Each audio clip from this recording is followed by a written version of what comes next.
regardez-moi et laissez-moi vous dire quelque chose. Il n'y a aucun diable en enfer qui vous empêche d'avoir la volonté de Dieu si vous êtes déterminé à la voir.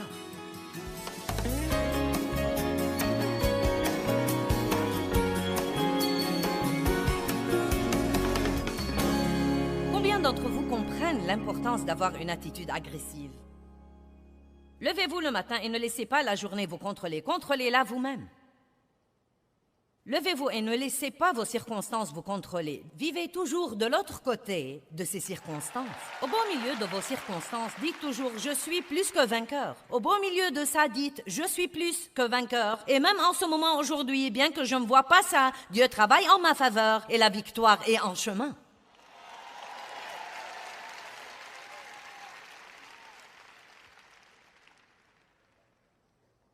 Vous devriez être un super-héros spirituel. J'aime ça.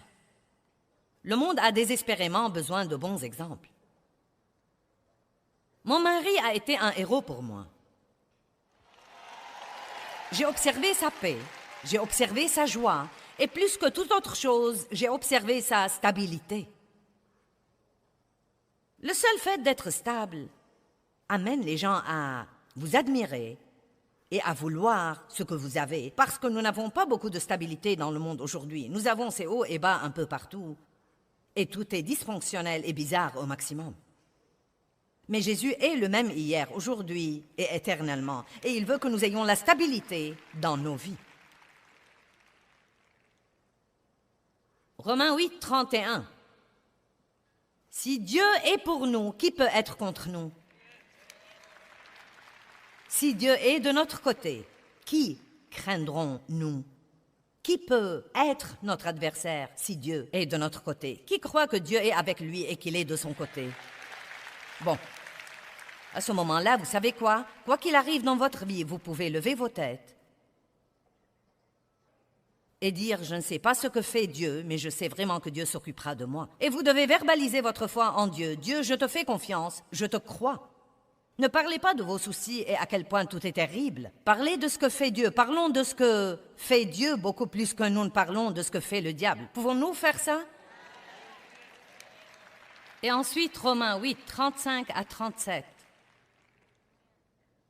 Qui nous séparera de l'amour de Christ? Que tout le monde crie « Dieu m'aime ».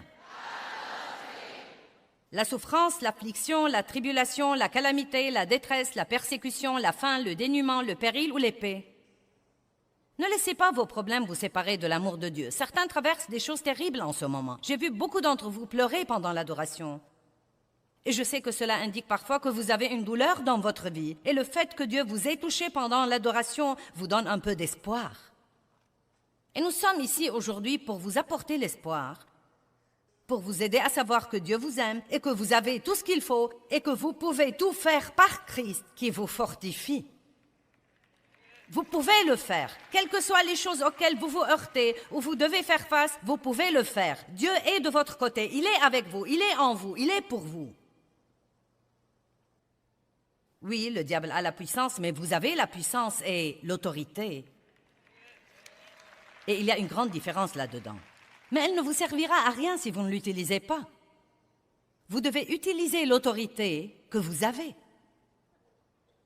Continuons à lire Romains 8. Selon qu'il est écrit, « Pour l'amour de toi, nous sommes mis à mort tous les jours, nous avons été estimés et considérés comme des brebis de tuerie. » Cela veut dire que parfois les circonstances dans notre vie sont si mauvaises que les autres personnes qui nous regardent pourraient penser « Tu as l'air d'une brebis en route pour l'abattoir. » Mais regardons le verset d'après. « Mais au milieu de toutes ces choses, nous sommes plus que vainqueurs. » Au beau milieu de vos problèmes, vous avez un problème aujourd'hui, vous devez dire de votre bouche, « Eh bien, je suis plus que vainqueur. » Je suis plus que vainqueur. Vous savez ce que veut dire être plus que vainqueur? Cela veut dire que Jésus a remporté la victoire et que vous en bénéficiez. Vous savez ce que veut dire être plus que vainqueur? Cela veut dire qu'avant même que votre problème ne commence, vous savez déjà que vous aurez la victoire quand ce sera fini. Nous pouvons vivre avec ce genre de confiance, quel que soit ce qui vient contre nous. À la fin, toutes choses travaillent ensemble pour le bien de ceux qui aiment Dieu et sont appelés selon son dessein. Oui, oui, oui, oui, oui. Quelqu'un m'a dit, il y a 2 jours, « Pour moi, tu représentes la femme en repos. Peux-tu me dire comment tu en es arrivé là? Combien de temps ça t'a pris? Qu'est-ce qu'il a fallu pour ça? » Et j'ai dit, j'ai beaucoup de repos dans ma vie. Et si tu savais le désarroi dans lequel je vivais et à quel point j'étais frustrée, même pendant des années, et la plupart de cela venez d'essayer de faire ce que seul Dieu pouvait faire. Débarrassez-vous-en d'abord. Et ensuite priez les uns pour les autres afin que vous soyez guéris et rétablis à un ton spirituel de la pensée et du cœur. La prière sérieuse, fervente, continue du juste, que tout le monde dise c'est moi. Dites-le comme si vous le croyez, c'est moi. Donne accès à une énorme puissance. Wow! Quand je prie, puissance. Puissance. Je prie dans presque toutes mes sessions quelque chose pour les gens, et je ne le fais pas pour me lever et essayer d'avoir l'air spirituel. Je crois que quand nous prions, la puissance devient accessible.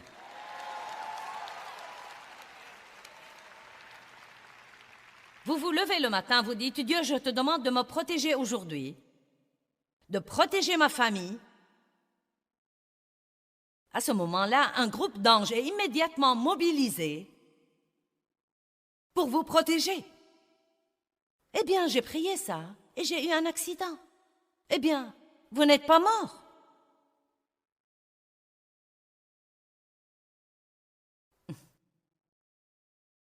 Ne pensez pas à ce qui est vraiment arrivé, pensez à ce qui aurait pu arriver et qui n'est pas arrivé. Dieu est de votre côté. Il est le chef de l'équipe de super-héros. On a ces films de temps en temps où tous les super-héros se réunissent. Et c'est comme ça que nous devons être. Les super-héros baptistes, les super-héros presbytériens, les super-héros luthériens, les super-héros charismatiques. Nous pourrions tous porter des costumes différents. Mais nous devons combattre ensemble, Jésus étant le commandant de l'armée. Et nous devons faire savoir à l'ennemi qu'il ne pourra pas provoquer assez de division entre nous pour partager notre puissance à tel point que nous devenions tous une bande de mauviettes faibles. Amen. Alléluia. Je vais vous raconter une petite plaisanterie baptiste pendant que je suis ici.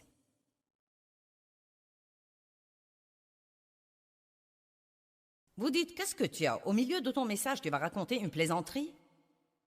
C'est en fait à propos d'un chien baptiste. Toujours soucieux de leur assemblée, le pasteur Baptiste et sa femme ont décidé d'acheter un nouveau chien et ils savaient que le chien devait être baptiste. Ils ont visité plusieurs chenilles et expliqué leurs besoins et finalement ils ont trouvé un chenil dont...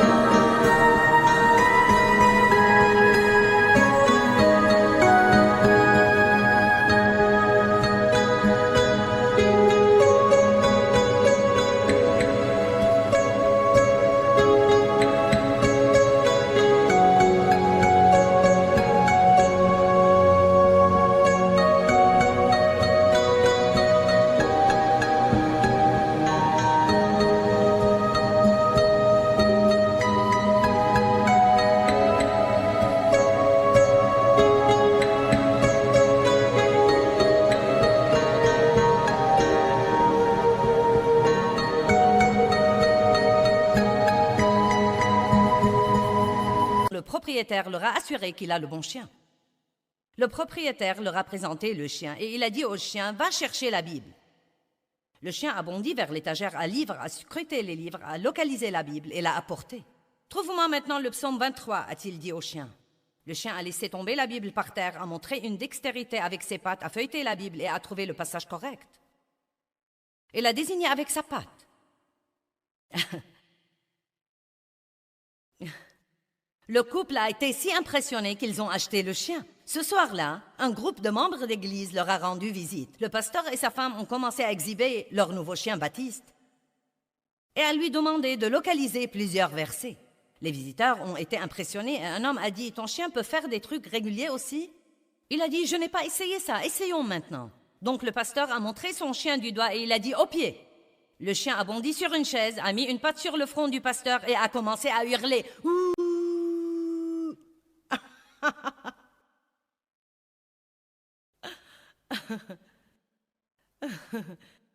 Le pasteur a regardé sa femme choquée et a dit « Seigneur, il est pentecôtiste !»